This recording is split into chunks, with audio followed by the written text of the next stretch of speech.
Welcome to Board Gamers Anonymous, episode 241, BGG Hotness. We'd like to thank all of our Patreon backers for helping us bring you an ad-free episode. Welcome to Board Gamers Anonymous, the podcast about board gamers and the insane fun we have at the table together. This is Chris. And this is Anthony. All right, everybody, we are talking about, and Anthony is letting us in on, the hot games from BGG. So if you are a new listener and you're looking at the title and you're like, BGG Hotness, why would be a thing that I would want to listen to? Well, we are talking about the hottest games that everyone is playing, getting to the table and talking about. And it seems like people are just starting to get in on the fact that board gaming is a thing just ever so slightly. I mean, we're a little ahead of them, 241 episodes. But yeah, it's nice of these news outlets, quote unquote, catching up with us. Yeah, it turns out that you could have a fun game at any pub or any restaurant or any coffee shop with board games. So, breaking news, Anthony. Breaking news. Oh my gosh. Every time I see one of these articles, part of me rolls my eyes and the other part of me is really happy, and I can't tell which part wins. I guess it comes out in the podcast in the end. Like, how snarky am I going to be? Oh, I'm pretty snarky today. I guess I'm rolling my eyes a lot. You just never know. I just never know. It's nice to see that everyone's sharing these different articles that go out, these little videos where these news reporters are just, oh gosh darn, I can't believe these board games are so fancy out there these days. I'm just like, where are you guys? Like, have you been to anywhere? Because we're playing these anywhere and everywhere. So yeah, that's kind of a thing. Not to mention Kickstarter, right? Like, you would think that if anything kind of triggered people to the fact that board gaming is huge, it would be Kickstarter. Although Kickstarter has its own controversies these days, right, Anthony? Yeah. I mean, we just talked about this before the episode. We can't really speak to it too much because we don't really know enough. But there's a whole bunch of we want to unionize and no situation going on with Kickstarter.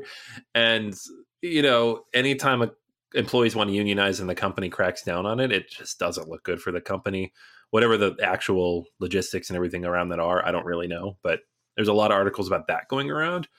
And yeah, I guess we'll see how it shakes out before I make an opinion. But it doesn't look great. Well, I think that's terrible. But for us, at the very least, there's something far, far, far worse. Is there not? Yeah. My gosh.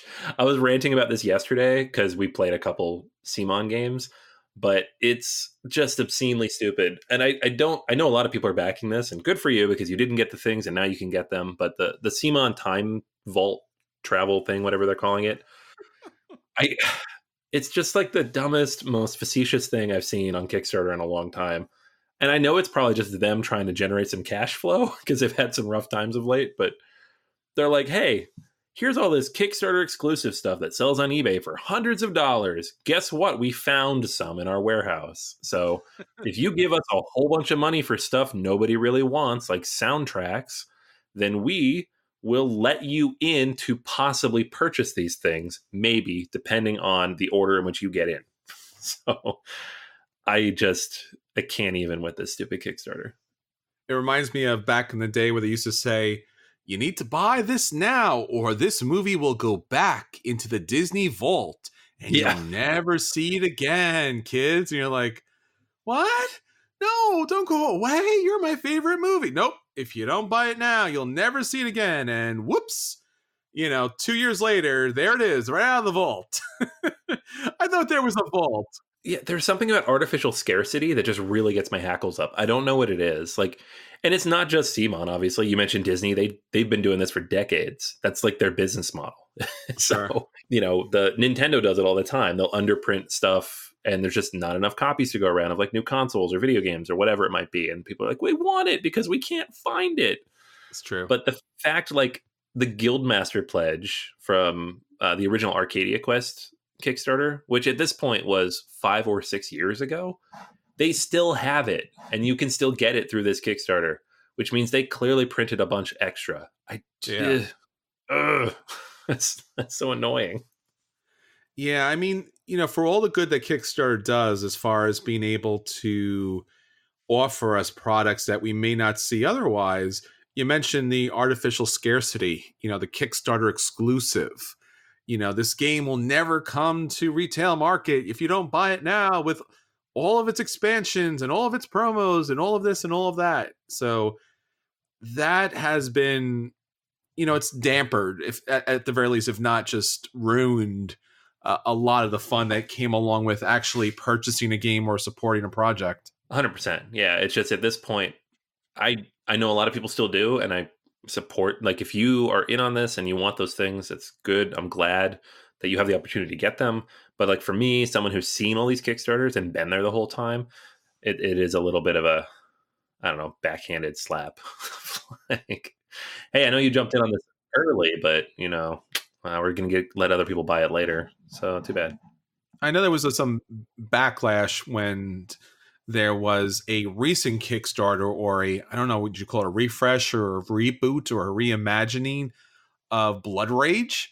And people were like, well, I thought the stuff that I bought was exclusive and you couldn't find it anywhere. Or I paid a ridiculous amount of money for these promos that supposedly I couldn't get anywhere else. And now you're just reprinting them without a problem or an issue a couple years later.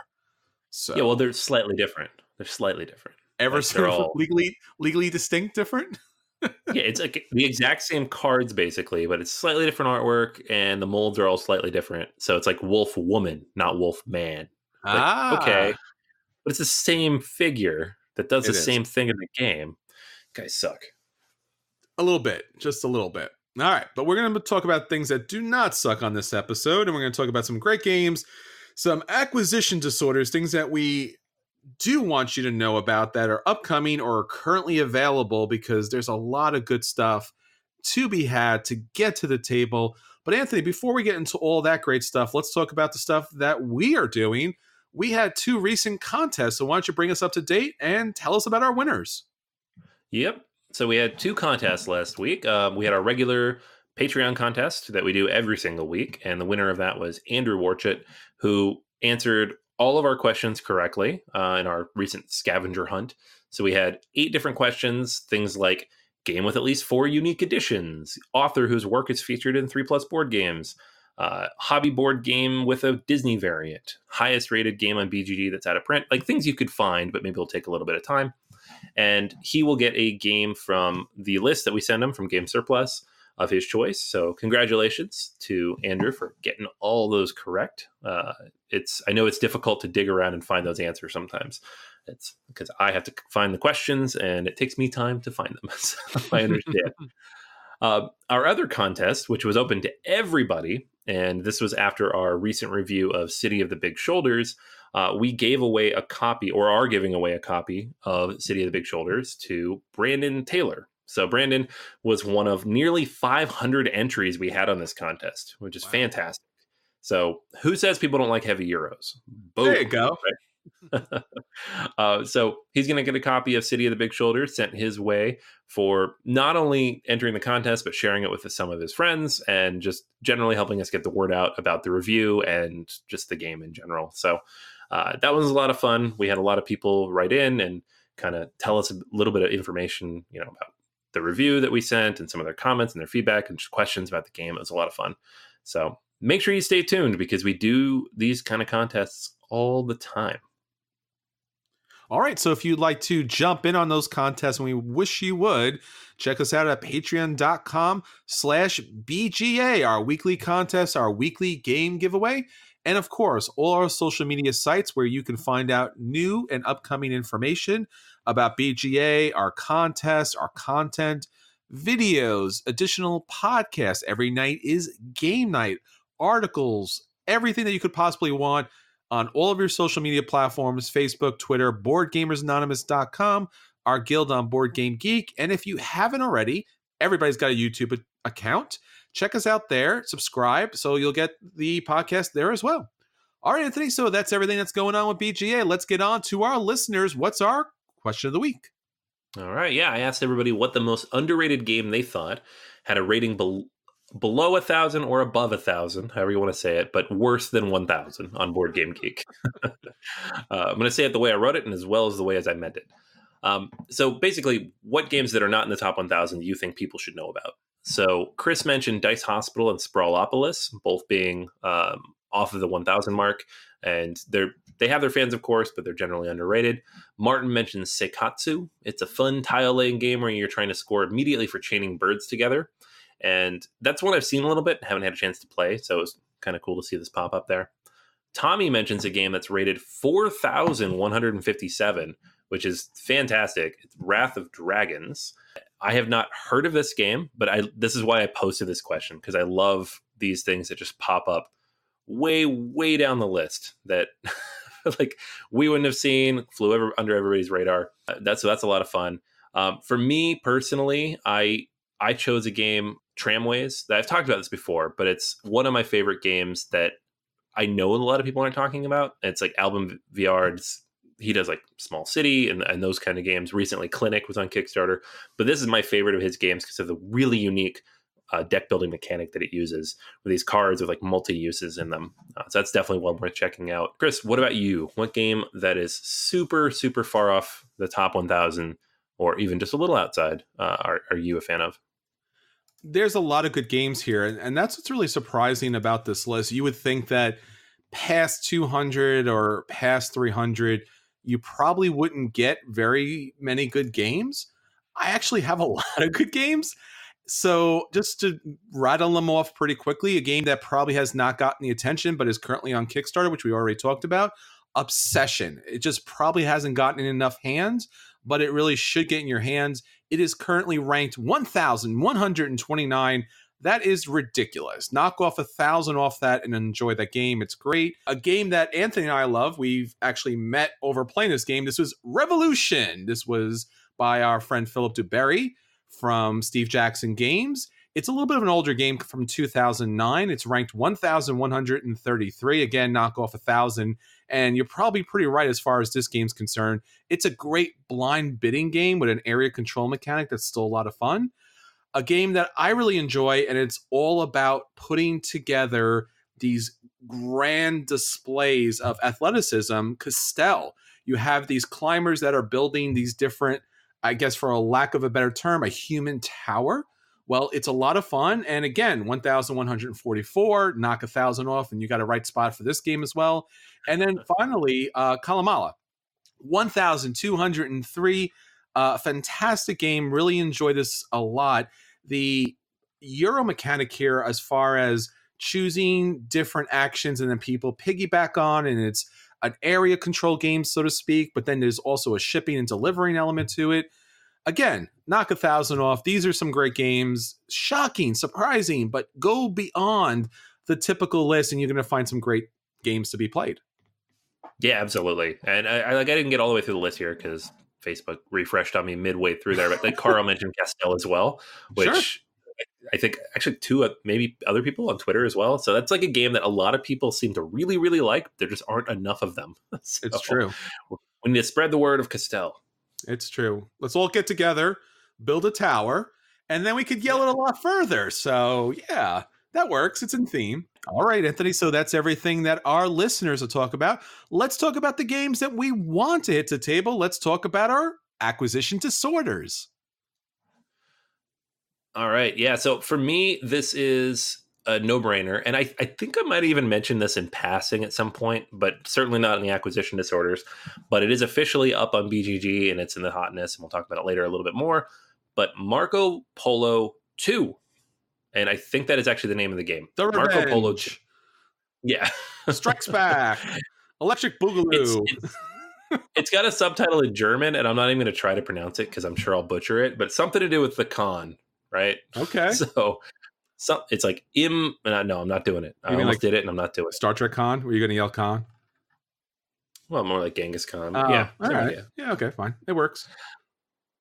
So this is a true sequel. It looks like. But if you look at the board, which there are pictures of on BGG, it looks very similar to the original, with almost everything being a little bit different. So how people are describing it after like play testing it over the summer and the gathering of friends is like, it's a standalone game, similar kind of to like how Brass Birmingham was to like Brass Lancashire, where the same core ideas, but slightly different mechanics to get there. So you have a new map, different areas that you're going to go through, new routes that are laid out a bit differently. You have new characters, of course. There's new resources. I think Jade might be one of the resources that they've added. And you actually have to get out of the city. You have to go to the various cities on the map to get the contracts now, which seems a little bit more thematic. I don't know enough about this other than the fact that it's a Marco Polo game and it's designed by Simone Luciani and Daniele Tascini. So I'm going to buy it sight unseen and I'll tell you how it is later. So that's all I need to know. Voyages of Marco Polo is in my top 10 games of all time. This is one of my favorite Euros, hands down, from two of my favorite designers, hands down. So I'm super excited for this, regardless of what they do with it. And hopefully we'll get a chance to play it soon. It's right. It's coming out at Essen in German. I don't know when Z-Man's bringing the English version over, but hopefully not too long. Yeah, I remember when the original came out and there was some delays when getting the game to the US. Once it hit, it really made a big impact, and it became, for a long time, and even probably so to this day, kind of the modern day Euro for a lot of gamers out there. You had Castles of Burgundy, where everyone says, well, what about a Euro? Castles of Burgundy. And Concordia had that placement for some time too. And then Marco Polo kind of came up and kind of took that prestigious spot. And I know you're super stoked about this, but so am I. I mean, a standalone game and in the same universe, so to speak, and with the same designers. So I don't know what you could not like about this game. And I don't know. It's just a great project. I'm really looking forward to seeing it. That's really all there is to say at this point, because Hans im Glück, the publisher, doesn't generally release a lot of information about their games ahead of time. So it's a secret until like 3 weeks from now. And then like a few hundred people will have it and they'll tell us all about it in German. So there you go. Somebody who speaks English and German, please pick this up and let me know how it is. So. All right. So a upcoming Kickstarter in the future in March 2020 that I want to talk about is yet another game that's getting reprint, and it's not necessarily out of print, so to speak. You could still probably find copies out there, although the expansion jewelry box is not available and almost extremely hard to find. This is Rococo. From Matthias Kramer, Louis Maltz, and Stefan Maltz. And this is going to be produced by Eagle Griffin Games. We're going to see a deluxe version of this with all new art and graphic design by Ian O'Toole. So if you're not familiar with Eagle Griffin Games, especially on Kickstarter, typically the Vital Lacerda versions of his games, the production's usually outrageous, beautiful, fantastic. The colors, the artwork, the components, everything is top notch. I mean, literally, everything is just the finest collection of games that you can have these days. So Rococo, which is about this wondrous period of this opulence where all these beautiful outfits and fireworks and decorations and just so much beauty and gold and tapestries and every kind of just luxury possible. So to have a deluxe version of this makes a lot of sense, and I'm really looking forward for this to come out. And in particular, I'm looking forward to the deluxe version of this. I already own the base game, have not been able to pick up the expansion. So yet this is another game in the long tradition, which probably started about a year or so ago, where will Chris keep his original copy or ditch his original copy and get the upgraded copy? So right now, Chris is 2-0. He passed up on Suburbia and passed up on Yido, both which he might regret later, but I don't know. Rococo might be the one that actually might break the bank here, Anthony. Yeah, I'm with you, man. Rococo is not like, I've played it, I liked it. I don't like it enough to spend whatever $100 some they're going to ask for this game. But yeah. I did back Suburbia. I passed on Yido. I actually sold my copy of Yido because I realized because of the Kickstarter I wasn't playing it. Sure. But Kanban, which is a game I do own from Mr. Vital Lacerda, I'm going to back that, and I have a copy of that already that I'll probably pass on. So for me, it's like 50-50 when I upgrade. And every time I do, I'm like, should I do this? probably shouldn't do this. I'm going to do it. Ah. Well, the only good news is no matter which way you go, if you have a copy of Rococo, just like if you had a copy of and just like you have a copy of Suburbia, people are going to want to know if they should back it. So that means these games will get table time. So if you got a copy, throw it in your bag. It will actually see table time again. For those 30 days. And never again after it, unless you buy the expansion and the upgrades and spend $1,000 on components and shipping and stuff like that. Yeah. All right, Anthony. So that's everything that we want to hit the table. Let's talk about the games that did hit the table, and we'll let everyone know if those games are a buy and they should run out and pick those games up. If those games are a play and they should sit down and enjoy them. Or if those games are a dodge, they should avoid them at all costs. Or if possible, those games are the dreaded burn and you should just get rid of those and get out of there because that is not worth your time, despite what everyone says to you on the news. Just not worth it. Don't do it. Anthony, what do you have up first this week? All right, I got the big one for the fall. I got Tapestry from Stonemaier Games. And this was actually a review copy sent through by Stonemaier Games. So I got a chance to play this a few times at different player counts as well as solo. And wanted to kind of run down what I thought in all those different formats and let you guys know whether I think it's worth it. So I'm going to start with the elephant in the room, the presentation, the production of the game, because that's the thing everybody's talking about because of the price. And I'm going to swing back to that at the end and let you know whether or not I think it's worth it or not. I'm not going to talk about that now, but just generally out of the box, production-wise, everything is fantastic, right? I can't argue with Stonemaier production. I don't think anybody could, ignoring the price component completely. You have these beautiful, fully painted miniatures for all these different buildings. You have the individual small buildings, of which every player will have 20, 5 of each color of the 4 different types. You have the cards are nice, solid quality. The player mats, they're thinner than you might expect, but they have this really cool coating on them that makes sure no components slide on them. So you don't have to inset things because they will not move. It's like this weird matte covering.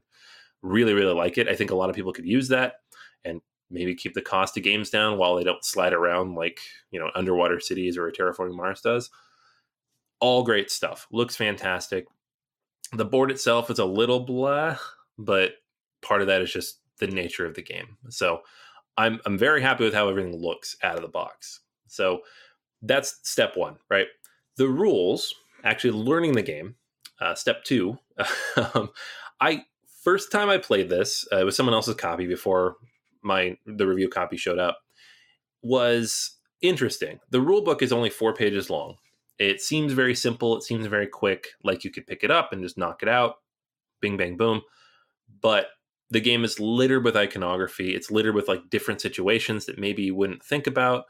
That first game we played took about 3 hours, which is definitely longer than the game should take. And a lot of that time was checking the reference sheets, looking things up on BGG that weren't clear.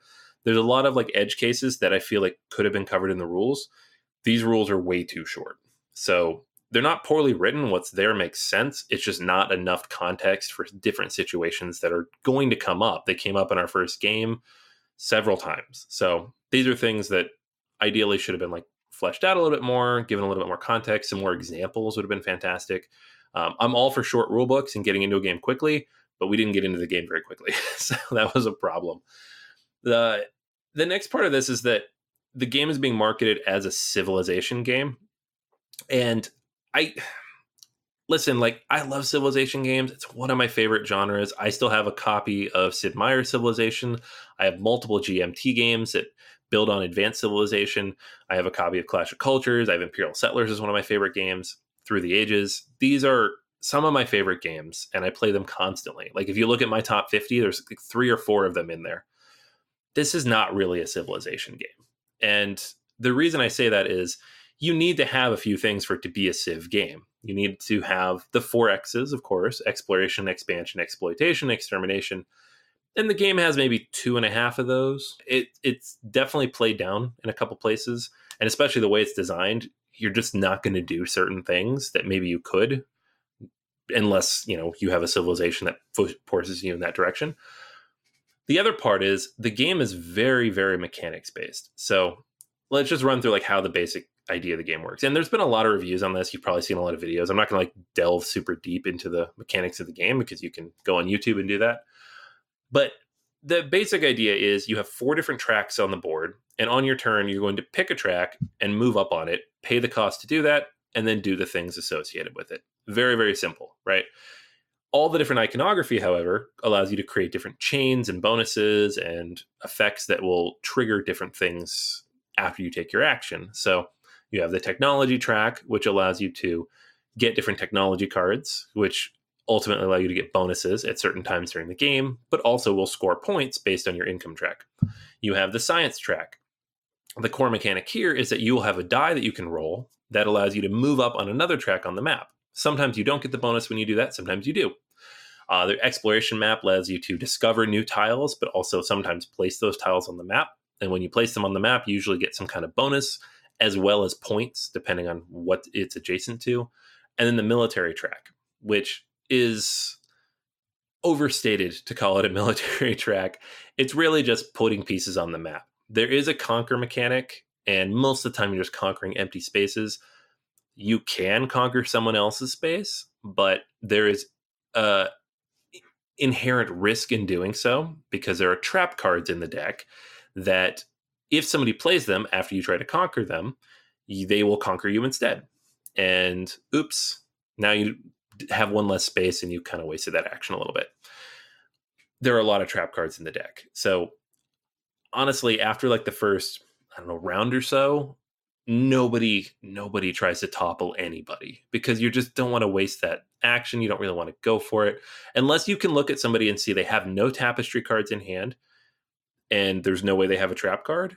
Then sure, maybe you'll go for it then. But most of the time they have a few in their hand and you're like, I'm just not going to worry about it. So the military track ends up being more just about expansion, and you score on that. So it's important to expand, but there's not a lot of combat. And the combat mechanic itself is just like tip their piece over, you win. And you can only have 2 pieces in a space. So nobody else can come in there and fight you. There's no actual like extermination going on here. The sideboard that you have, your capital city, is a kind of like a Sudoku grid. So you have 9 3x3 grids, or I guess 4x4, that will have different dots on them. Some of them are blocked off where you can't place things. You will take little buildings off your personal mat and you'll place them there, and that expands your income. You also, when you reach certain milestones, if you're the first person to reach certain points on each track, you'll get these big, huge painted buildings, right? They don't do anything. They're not, no bonuses, no special effects. They're just like basically polyominoes. Like the bases of the buildings are different shapes that you then try to match onto your capital city board and fill in spaces. You do this for a couple of reasons. If you fill in one of those little tiny grids, you get a bonus resource, which is just an action. If you then fill in like a complete column or row, that's points when you do your scoring. So it's important to fill those in, but it's not particularly exciting. It's very tactical. The civilization cards, like I said, they have just a lot of different asymmetrical powers that you can start the game with. I believe the rules just say to draw one. We've been doing like draw 2 or 3, depending on the number of players, and just pick one. They are incredibly variable. Some of them give you powers almost immediately. You can do a special thing every time you switch between eras. Other ones will have things like, if this happens, then do this. Or if you happen to place, a marker out, if you conquer something, take it off of this sheet and you unlock this extra bonus during income.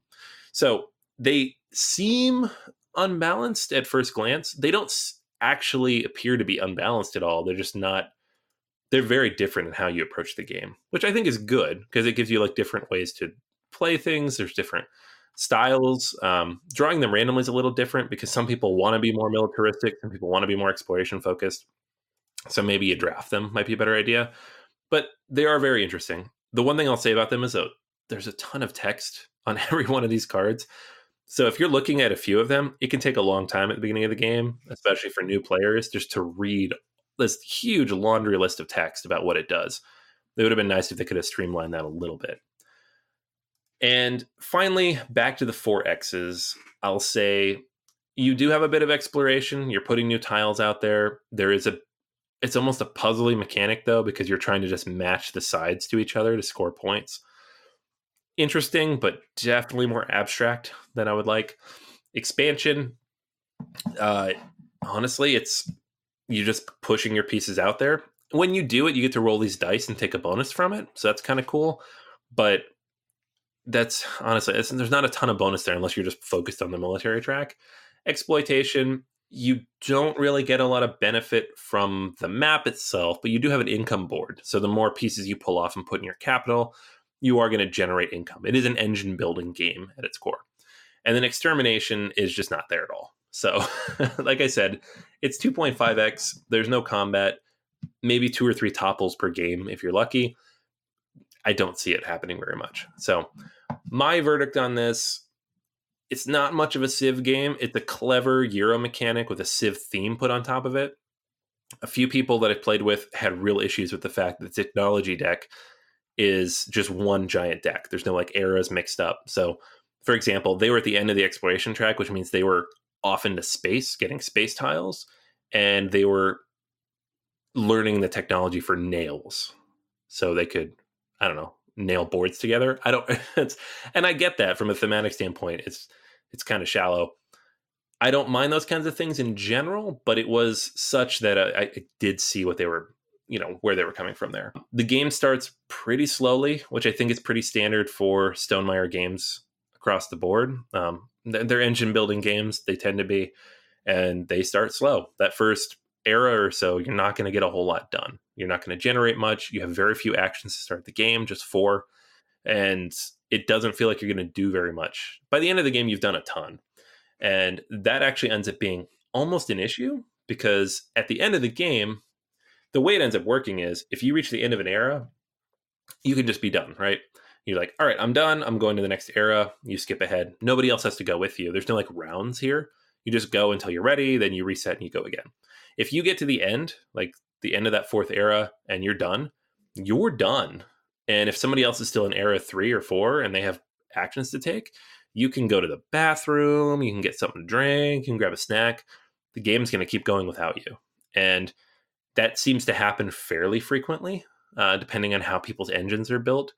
We had a couple of games where most people finished at the same time, and then a couple of games where everybody finished at very different times based on what they were doing. So that was a little frustrating for the people who were done early, because then they have to wait like 45 minutes to play more game, including finishing the game, scoring, putting it away, all that stuff. It's just part of it, but it is a thing to keep in mind. Like I said, the theme is super pasted on. There are certain parts of this that are Civ based for sure. The Tapestry cards are probably the best part of the game. These are super powerful. They do amazing things.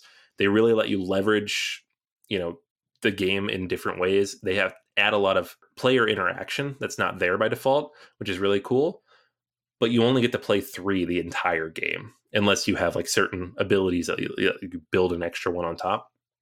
So I wish you could play more of those somehow. It reminds me of like the encounter cards in Scythe, where you're only going to get a handful the whole game, even though they're amazing. So can I just somehow get more of these and do more cool stuff? That would be cool. Engine building in general is a lot of fun. I really like it. The solo game was probably my favorite way to play this, even though you had an automa and like a second shadow automa. So I had like all these extra things I had to do. It just let me focus on building my engine and doing cool stuff. The multiplayer, it dragged on a little bit, took a little longer, and we had a lot of references to check. Production is amazing. Cost is so high. It's $100, and a lot of games cost $100 these days, so I can't knock it for just costing $100. But after playing the game, I just don't. I'm in the camp of people, I don't understand why we need these big giant miniatures for the buildings. They look really cool. It's a fantastic addition, but I'm sure it added $10 or $15 to the price at least. I think Jamie's even come out and said that. It's like, oh, if these weren't painted, it'd be like $10 difference. Great, make them unpainted. In fact, I would have been fine if it was just like polyominoes, like little cardboard bits for your board. Could have gotten the game down to like Wingspan price, maybe. And I don't, I'm not the primary audience for like these big, pieces and the tactile nature of it. If you can hear my review for Era over on Every Night It's Game Night, where I just really, really didn't like how much that game cost with all the extra big pieces when you could have just had a smaller roll and write. But it's really hard to recommend it as a game to pick up at $100 when it has the issues that it has. It's a play for me. It's kind of a soft play. I didn't love it. I had fun, but I just don't think I'm going to play it a whole lot more. Like the amount of times I've played it, A, for the review, and B, because it's the hotness right now. Everybody wants to give it a shot. But like I brought it to game night yesterday and nobody really wanted to play it. And most of those people had already played it once or twice with me and they're done with it. So I don't dislike the game at all. If somebody brought it out, I'd give it a go. I'd be happy to teach it, but I can't recommend picking it up at the price. And I don't know. It's a play for me, just barely, because I do really like the engine building aspects of it, and I really like the tapestry card mechanic. But there are issues there that I feel like need to be resolved, and maybe will be with expansions down the line. So that's Tapestry. Yeah, that's really disappointing to hear, but I guess not tremendously unexpected. After the big success of Wingspan, it would make sense that Stonemaier Games would want to capitalize on their popularity in that fantastic game. But, it goes back to, I hate to say it, but it goes back to Kickstarter again. Jamie Stegmaier kind of became somewhat of a modern day legend because of his great success and his campaigns on Kickstarter.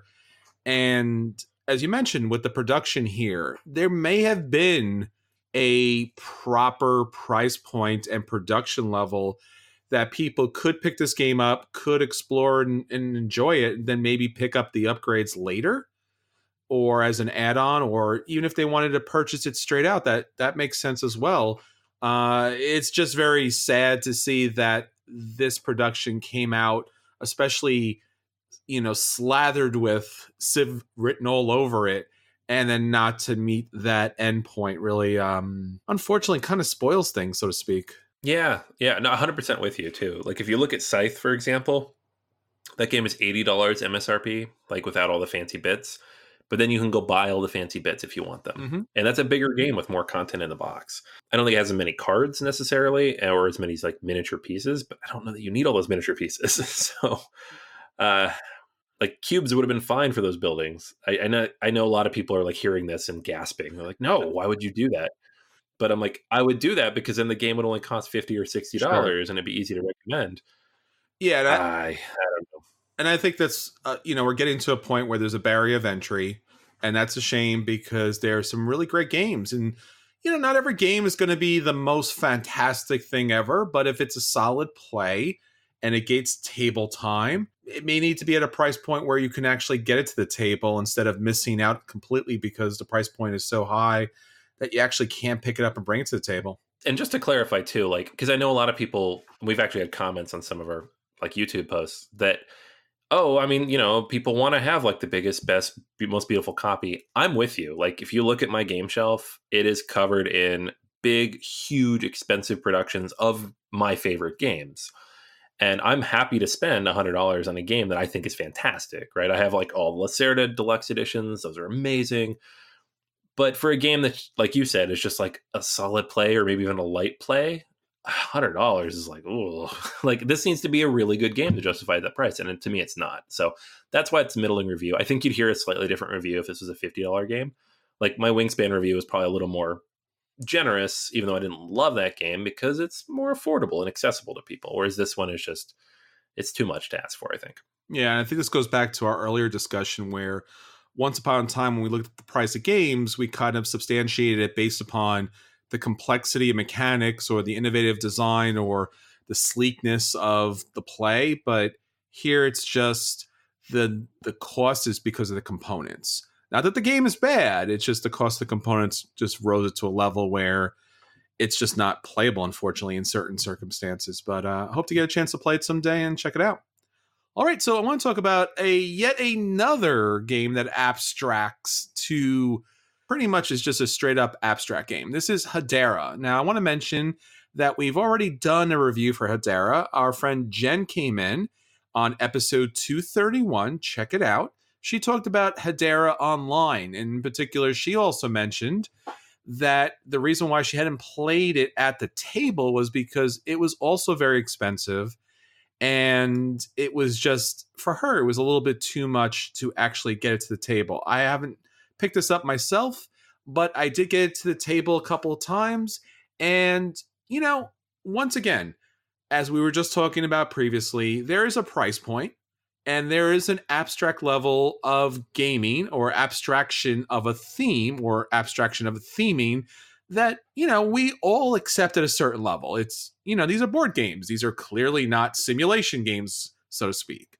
So Hadara is all about playing a civilization game in 3 separate areas, and you are managing 4 different areas of your economy. So you have your gold income, you have your military track, you have your culture track, and you have your food production. So in the game, you are going to select an initial card, and that card will have a cost which you'll have to pay in gold. And typically, if not all the time, that card is going to give you a bonus to one or more of your tracks. So if you pick up a yellow card, typically it's going to give you a bonus to your yellow track, but it is possible it might also give you bonuses to other tracks, or just have a special ability that'll score you big bonus points at the end of the game. One of the interesting mechanics of this game is you have your player board and you have your tracks, and as you build up your tableau, the cards will be placed on the bottom, and once you purchase one, you'll pay full price, and then for every additional card in that set, you'll pay one less, and that's really necessary because by the 3rd age, the cards get extremely expensive. Now, through the different ages, if you reached a certain military point, you'll be able to conquer a region, which is going to give you some bonus resources. If you reach a certain point in the culture track, you'll be able to chisel out a statue, so to speak. And both of those are going to score you resources and points in the game. And then you will also have an opportunity to purchase upgrades and awards. You can purchase these big gold medals that are going to give you a set collection mechanic.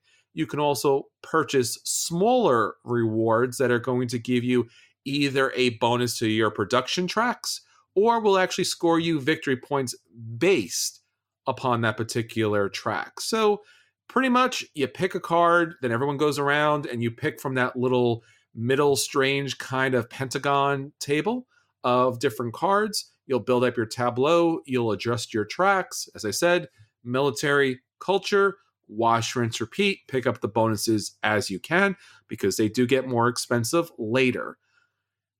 This game has come down in price since it hit the US. It's no longer as crazy expensive. I think it was running somewhere close to $70 as far as an import. I think now you can get it for about $50, around that price, depending on what online store you deal with. And because it's around $50, even though it is abstracted out civilization game, at no point did I feel like I was building a civilization. Despite the artwork is very nice, there really isn't anything that connects thematically the game or the cards together. I did enjoy the game. I thought it was a fun game. It's probably something I would want to add to my collection if the price point was correct. Fast-paced, interesting, engaging, card building, nothing overly complex, just some interesting decisions on which cards you pick. That is Hadara, and it gets a solid play for me.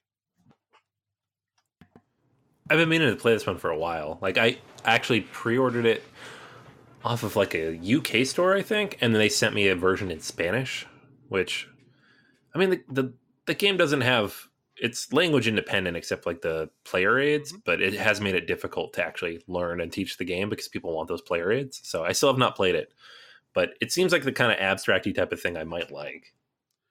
Yeah, it is. And it's a solid kind of like Seven Wonders level of complexity, maybe a little bit less, because it is more abstracted and you're not building unique sets, so to speak.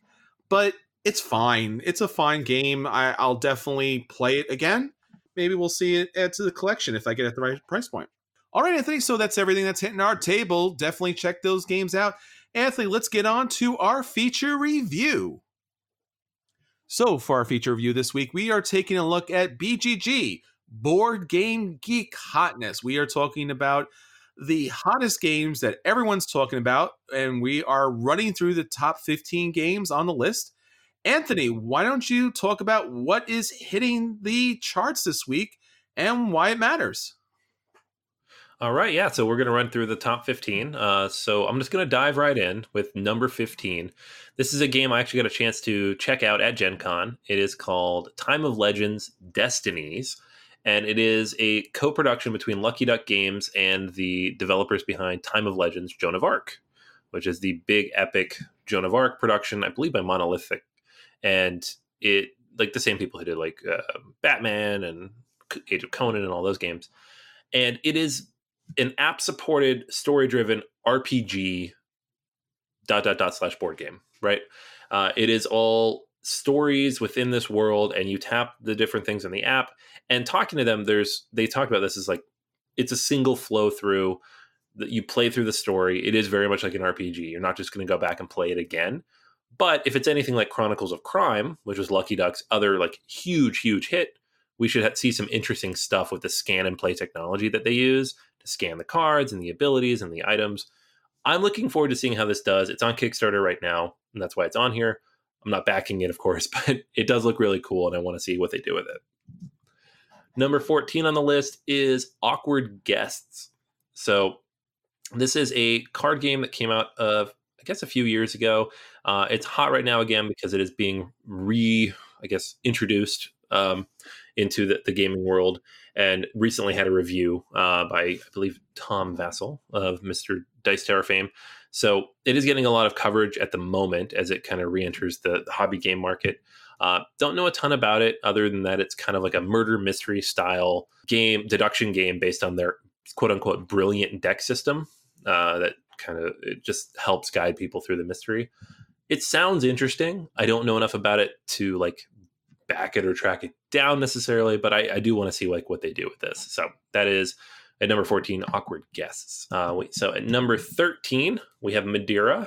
We talked about this last week a little bit. It's designed by Nuno Bizarro Santero and Paulo Soledade, and it's from What's Your Game. The new deluxe collector's edition is on Kickstarter right now. So if you know the game and want to pick up a super expensive, fancy version of it, you can do so right now. And if you don't know the game, then you can check that out and see if it's for you. We will almost certainly get a chance to play this, hopefully in the next couple of years, based on just, it's a big, heavy euro. So we have to play this. So it's coming. Next up is Arkham Horror, the card game. The new expansion bit came out just this last week. And apologies, I don't remember the exact name of it. I do have it on pre-order, though, because I have a subscription at my local store. But new content means this jumps up in the rankings, as it does every month. And yeah, it's the best LCG in my eyes. And we'll see how Marvel Champions does when it comes out next month. Next up on the list, we have Black Angel. This is the big, huge, epic Euro production based on the original TWA design by the Pearl Games team, designed artwork by Ian O'Toole. I love it. It's an absolute buy for me. You can listen to my review a few episodes back, and it's just continues to stay up here in the hotness as people get their hands on it. I know some people like TWA a little bit better. It's gotten some mixed reviews, but I still think it's fantastic and well worth checking out. So definitely deserves to be up here. Next up is Brass Birmingham. And this one is, I believe they shipped another batch of this possibly to people who might have backed the Iron Clays Kickstarter that was up last year. So that's why it's jumped back up in the rankings. This is the number 11 game of all time on BGG. It just rocketed to the top. It's my favorite version of Brass over the original version. It's just a masterpiece of a board game. Martin Wallace's best, in my opinion. So definitely deserves to be up here. And I'm glad more people are getting a chance to play it now that new copies are hitting the market. Next up is Liftoff. This is a new game from Jeroen van der Steen, originally from Hans im Glück. Z-Man is publishing a version here in the US, and it's been on the pre-order list for a long time, but it is a card drafting game, kind of medium weight Euro about space travel. Very colorful, very interesting looking. I've had this on my to check out list for like 9 months now because they still have not released it. So hopefully it comes soon. This is like an Essen release from last year. So definitely being delayed for some reason or another, but very excited to finally get my hands on this when it hits the market here in the US. Next on the list is Terraforming Mars. So no new content here that I'm aware of other than the expansion, the Turmoil expansion that is very close to being done. They mentioned should have that done by the end of the year and get that out to backers. But otherwise, nothing new here. It's just one of the top games on BGG. So there you go. It's in the top. That's usually when we get up here. That's why a lot of these are here. So next one is Gloomhaven. Same thing. Again, another top-rated game. There are some rumors floating around about Isaac Childress announcing not only a new game in the Gloomhaven universe, but a new expansion for Gloomhaven here in the next few months. So a lot of people are kind of buzzing about those things. Something to keep an ear out for if you're a Gloomhaven fan. We have Nemesis next on the list. This is from Awaken Realms and Rebel, designer Adam. It's Polish. I'm sorry, but it's Adam Kopinski. I'm sure that's not how I'm supposed to say it. But this is like, it looks like Alien, the board game. I've seen a lot of good things about this. I saw the original Kickstarter was up a while ago. It's getting out to backers now. They did have it for play at Gen Con, so I got a chance to like look over people's shoulders and kind of see how it flows. Seems very interesting. It's not just another miniatures on a map kind of game. It's got a lot of unique mechanics going on with it. So something to keep an eye out if that's your theme that you're interested in. Wingspan, of course, always up here on the list. It is up to number 35 overall. It is the number 1 family game on BGG. I don't see this going anywhere, and Stonemaier should be announcing the expansion sometime in the next few months. I know that's coming down the pipe as well. So more Wingspan coming your way. Everdell is up here near the top of the list at number 4, and that is because of the current expansion that is on Kickstarter.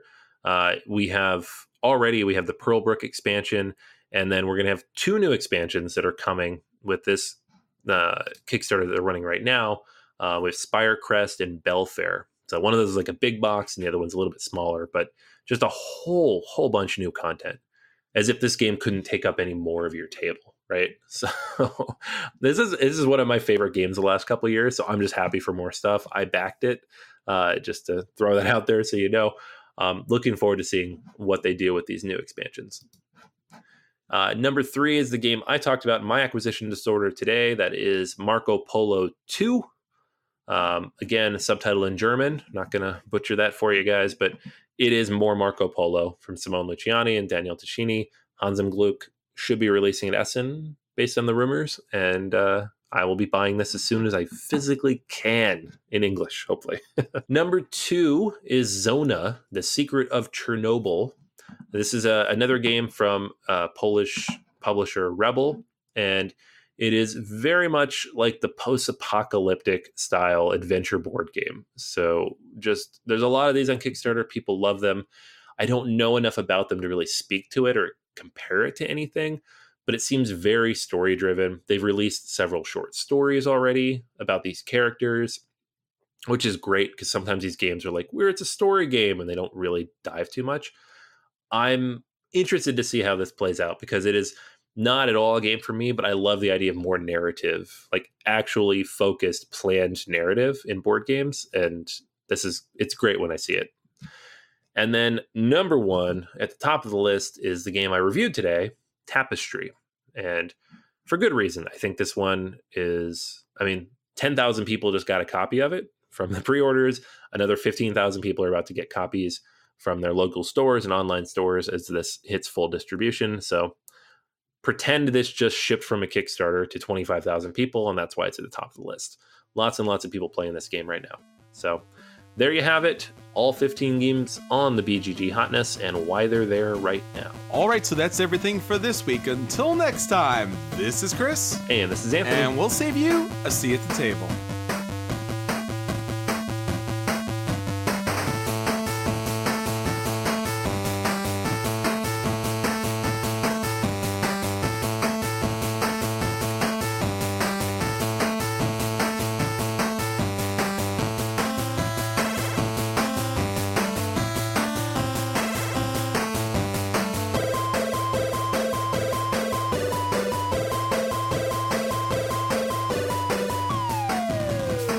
You're listening to a proud member of the Dice Tower Network, dedicated to bringing podcasters together for the greater good of gaming. It's sort of like Voltron, but with better lip syncing. Find out more at dicetowernetwork.com.